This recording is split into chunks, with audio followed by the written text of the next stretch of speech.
श्री शिवाय नमस्तुभ्यम। हर हर महादेव। स्वागत है आप सभी का हमारे चैनल पर। आज के इस वीडियो में हम आपको सुनाने जा रहे हैं सोमवार के व्रत की कथा, इसके साथ ही शिव चालीसा का पाठ और भगवान शिव की आरती। इसके अलावा आप हमारे चैनल पर सभी प्रकार की व्रत कथाएं और महात्म्य भी सुन सकते हैं।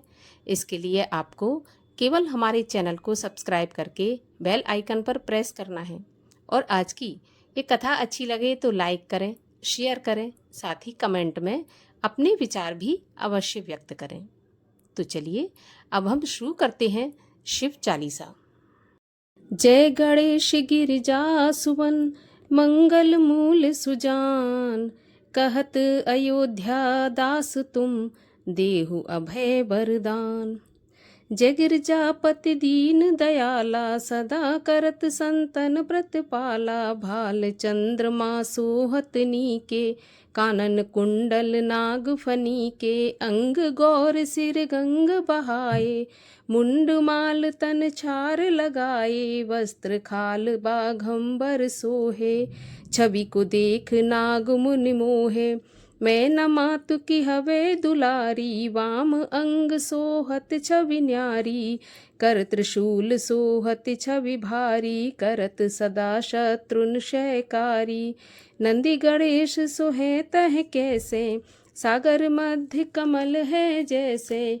कार्तिक श्याम और गणराऊ, या छवि को कही जात न काऊ। देवन जब ही जाय पुकारा, तब ही दुख प्रभु आप निवारा। किया उपद्रव तारक भारी, देवन सब मिल तुम ही जुहारी। तुरत षडानन आप पठायऊ, लव निमेष मह मार गिरायऊ। आप जलंधर असुर संहारा, सुयश तुम्हार विदित संसारा। त्रिपुरासुर सन युद्ध मचाई, सबहि कृपा कर लीन बचाई। किया तपहि भागी रथ भारी, पुरब प्रतिज्ञा तासु पुरारी। दानिन मह तुम सम कोई नाही, सेवक अस्तुत करहि सदाहि। वेद नाम महिमा तब गाई, अकथ अनादि भेद नहीं पाई। प्रगटी उदथ मंथन में ज्वाला, जरत सुरासुर भय विहाला। कीनी दया तह करी सहाई, नीलकंठ तब नाम कहाई। पूजन रामचंद्र जब कीना, जीत के लंक विभीषण दीना। सहस कमल में हो रहे धारी, कीन परीक्षा तब ही पुरारी। एक कमल प्रभु राखे जोई, कमल नयन पूजन चह सोई। कठिन भक्ति देखी प्रभु शंकर, भये प्रसन्न दिए इच्छित वर। जय जय जय अनंत अविनाशी, करत कृपा सबके घटवासी। दुष्ट सकल नित मोह सतावे, भ्रमत रहो मोय चैन न आवे। त्राहि त्राहि में नाथ पुकारो, एहि अवसर मोहे आन उबारो। ले त्रिशूल शत्रुन को मारो, संकट से मोहे आन उबारो। मात पिता भ्राता सब होई, संकट में पूछत नहीं कोई। स्वामी एक है आस तुम्हारी, आए हरहु मम संकट भारी। धन निर्धन को देत सदा ही, जो कोई जांचे सो फल पाई। अस्तुत के ही विधि करो तिहारी, क्षमहु नाथ अब चूक हमारी। शंकर हो संकट के नाशन, मंगल कारण विघ्न विनाशन। योगियत मुनि ध्यान लगावे, नारद शारद शीश नवावे। नमो नमो जय नमो शिवाय, सुर ब्रह्मादिक पार न पाए। जो यह पाठ करे मन लाई, तापर होत है शंभु सहाई। ऋनिया जो कोई हो अधिकारी, पाठ करे सो पावन हारी। पुत्रहीन कर इच्छा कोई, निश्चय शिव प्रसाद तेई होई। पंडित त्रयोदशी को लावे, ध्यान पूर्वक होम करावे। त्रयोदशी व्रत करे हमेशा, तन नहीं ताके रहे कलेशा। धूप दीप नैवेद्य चढ़ावे, शंकर सन्मुख पाठ करावे। जन्म जन्म के पाप नसावे, अंत धाम शिवपुर में जावे। कहे अयोध्या दास तुम्हारी, जान सकल दुख हरऊं हमारी। नित्य नेम कर प्रातहि, पाठ करो 40, तुम मेरी मनोकामना पूर्ण करो जगदीश। मकसर छठ है मंत्र ऋतु, संवत 64 जान। अस्तुत 40 शिवहि, पूर्ण कीन कल्याण। बोलिए भगवान शिव शंकर महादेव की जय। और आइए अब सुनते हैं प्रेम पूर्वक सोमवार के व्रत की कथा। एक नगर में एक बहुत धनवान साहूकार रहता था। उसके घर में धन की कोई कमी नहीं थी, परंतु वह बहुत दुखी रहा करता था क्योंकि उसकी कोई भी पुत्र नहीं था। इसी चिंता में दिन रात दुखी रहा करता था। पुत्र की कामना के लिए वह प्रत्येक सोमवार को शिवजी का व्रत और पूजन किया करता था तथा सायंकाल मंदिर जाकर शिवजी के सामने दीपक जलाया करता था। उसके इस भक्ति भाव को देखकर एक समय माता पार्वती ने शिवजी से कहा, महाराज, ये साहूकार आपका अनन्य भक्त है, सदैव आपका व्रत और पूजन बड़ी श्रद्धा के साथ करता है। आपको इसकी मनोकामना अवश्य पूरी करनी चाहिए। शिवजी बोले, हे पार्वती, ये संसार कर्म क्षेत्र है। किसान खेत में जैसा बीज बोता है वैसी ही फसल काटता है, उसी तरह मनुष्य इस संसार में जैसा कर्म करते हैं वैसा ही फल भोगते हैं। माता पार्वती ने अत्यंत आग्रह से कहा कि महाराज, जब यह आपका अनन्य भक्त है और आपकी पूजा पूरे भक्ति भाव से करता है तो आपको इसका दुख अवश्य दूर करना चाहिए। आप तो सदैव अपने भक्तों पर दयालु रहते हैं और उनके दुखों को दूर करते हैं। यदि आप ऐसा नहीं करेंगे तो मनुष्य आपका पूजन और व्रत क्यों करेंगे। माता पार्वती का ऐसा आग्रह सुनकर शिवजी कहने लगे, हे पार्वती, इसके कोई पुत्र नहीं है, इसी चिंता में यह बहुत दुखी रहता है। इसके भाग्य में पुत्र न होने पर भी मैं इसको पुत्र प्राप्ति का वरदान देता हूँ, परंतु वह पुत्र केवल 12 वर्ष तक ही जीवित रहेगा। इसके पश्चात वह मृत्यु को प्राप्त हो जाएगा। इससे अधिक मैं इसके लिए कुछ नहीं कर सकता। माता पार्वती और भगवान शिव का ये वार्तालाप वह साहूकार सुन रहा था। इससे उसको न तो प्रसन्नता हुई और न ही उसको दुख हुआ। वह पहले की तरह शिवजी का व्रत और पूजन करता रहा। कुछ समय के पश्चात साहूकार की स्त्री गर्भवती हुई और 10वें महीने उसके गर्भ से अति सुंदर पुत्र उत्पन्न हुआ। साहूकार के घर में बहुत खुशी मनाई गई, परंतु साहूकार तो ये जानता था कि उसकी केवल 12 वर्ष की आयु है, इसलिए उसने अधिक प्रसन्नता प्रकट नहीं की और न ही किसी को यह भेद बताया। जब वह बालक 11 साल का हो गया तो बालक की माता ने उसके पिता से उसका विवाह करने के लिए कहा। साहूकार ने कहा कि अभी मैं इसका विवाह नहीं करूंगा, मैं अपने पुत्र को काशी पढ़ने के लिए भेजूंगा। साहूकार ने बालक के मामा को बुलाकर उसको बहुत सा धन देकर कहा कि तुम इस बालक को काशी पढ़ने के लिए ले जाओ और रास्ते में जिन जिन स्थानों से भी जाना वहां पर यज्ञ करते हुए ब्राह्मणों को भोजन कराते हुए और दक्षिणा देते हुए जाना। दोनों मामा भांजे यज्ञ करते, ब्राह्मणों को भोजन कराते और दक्षिणा देते हुए काशी जी की तरफ चल पड़े। रास्ते में एक शहर पड़ा। उस शहर में राजा की कन्या का विवाह था, परंतु जो राजकुमार विवाह करने के लिए आया था वह एक आंख से काना था।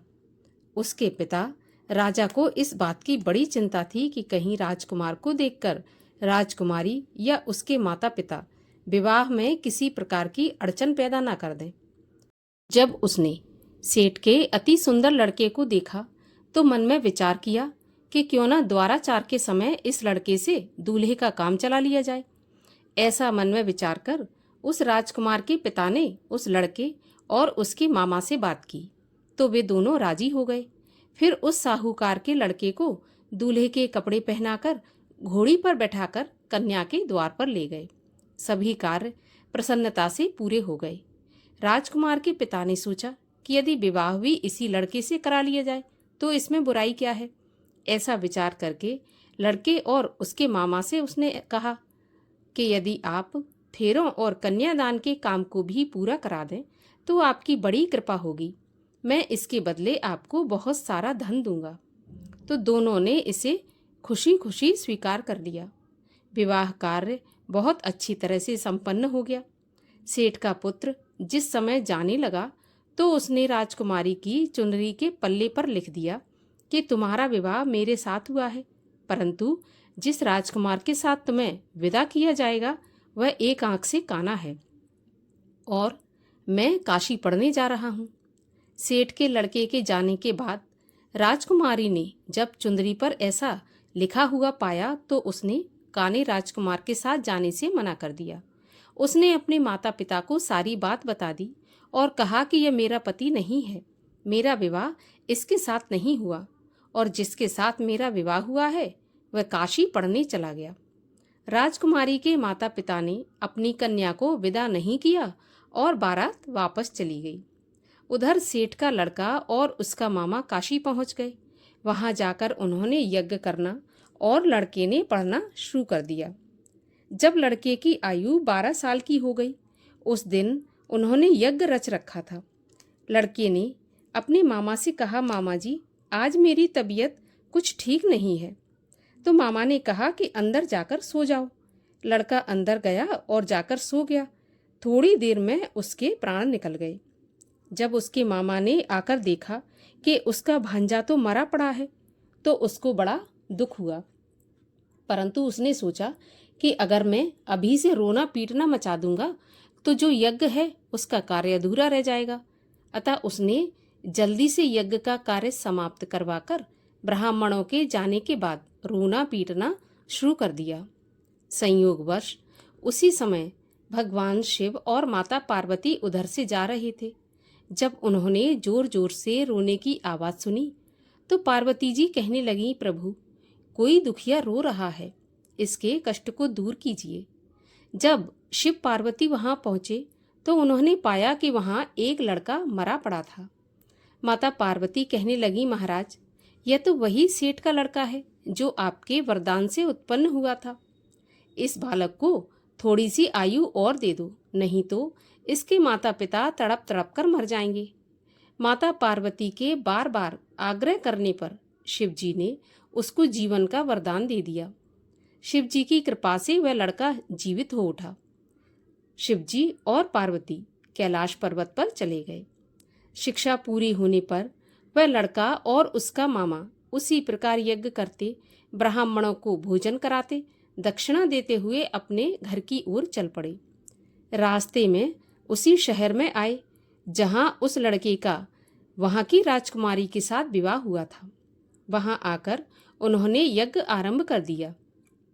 उस लड़के के ससुर वहां के राजा ने उसको पहचान लिया और महल में ले जाकर उसकी बहुत आवभगत की। फिर बहुत से दास दासियों सहित आदर पूर्वक अपनी राजकुमारी और जमाई राजा को विदा कर दिया। जब वे अपने शहर के पास आए तो मामा ने कहा कि मैं पहले तुम्हारे घर जाकर तुम्हारे माता पिता को खबर देकर आता हूँ। जब उस लड़के का मामा घर पहुंचा तो उसने देखा कि लड़के के माता पिता घर की छत पर बैठे थे। उन्होंने यह प्रण करके रखा था कि यदि हमारा पुत्र सकुशल वापस लौट आया तो हम राजी खुशी नीचे आ जाएंगे, नहीं तो छत से गिरकर अपने प्राण दे देंगे। उस लड़के के मामा ने जाकर जब यह समाचार सुनाया कि आपका पुत्र आ गया, तब उनको विश्वास नहीं हुआ। तब मामा ने शपथ पूर्वक कहा कि आपका पुत्र अपनी पत्नी तथा बहुत सारा धन साथ लेकर आया है। तो सेठ प्रसन्नता से भर उठा। सेठ सेठानी आनंद पूर्वक नीचे आए। बाहर आकर उन्होंने अपने पुत्र तथा उसकी पत्नी का भरपूर स्वागत किया। सभी लोग प्रसन्नता के साथ रहने लगे। जो भी कोई सोमवार के व्रत को धारण करता है अथवा इस कथा को पढ़ता या सुनता है, उसके सभी दुख दूर होकर उसकी समस्त मनोकामनाएं पूर्ण होती हैं तथा इस लोक में नाना प्रकार के सुख भोग कर अंत में सदाशिव के लोक की प्राप्ति होती है। बोलिए भगवान शिव शंकर महादेव की जय।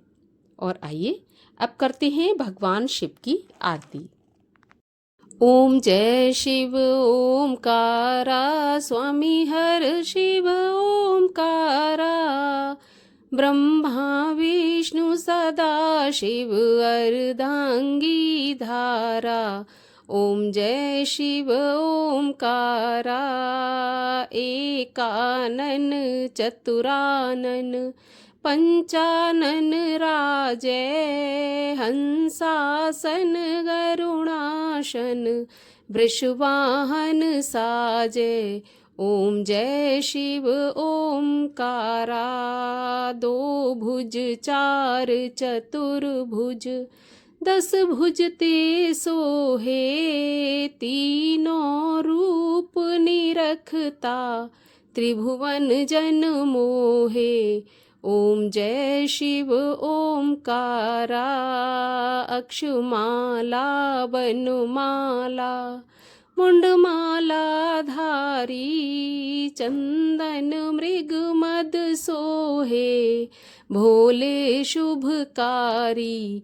ओम जय शिव ओमकारा, श्वेतांबर पीतांबर, बाघांबर अंगे, सनकादिक ब्रह्मादिक, भूतादिक संगे। ओम जय शिव ओमकारा, कर के मध्य कमंडल, चक्र त्रिशूल धरता, सुख करता दुख हरता, जग पालन करता। ओम जय शिव ओमकारा, ब्रह्मा विष्णु सदा शिव, जानत अविवेका, प्रणवाक्षर के मध्य, ये तीनों एका। ओम जय शिव ओमकारा, त्रिगुण स्वामी जी की आरती, जो कोई जन गावे, कहत शिवानंद स्वामी, मन वांछित फल पावे। ओम जय शिव ओमकारा। बोलिए शिव शंकर महादेव की जय, पार्वती माता की जय।